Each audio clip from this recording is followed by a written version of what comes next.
Withdrawing money from Binance to a bank account involves a few steps to ensure a smooth transaction. Here's how to do it. Log in and navigate. Log into your Binance account and navigate to the wallet section. Then select fiat and spot. Select withdraw. Choose the fiat currency you want to withdraw and click on the withdraw button next to it.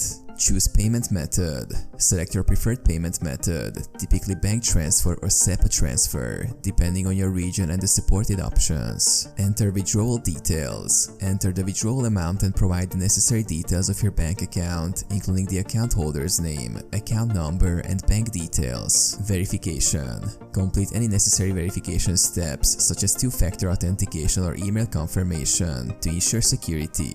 Confirm withdrawal. Review the withdrawal details and confirm the transaction.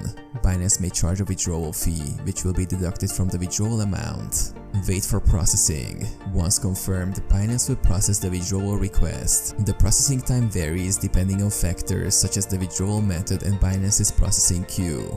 Check bank account. After the withdrawal is processed, the funds should be transferred to your bank account. The time it takes for the funds to reflect in your account depends on your bank's processing times.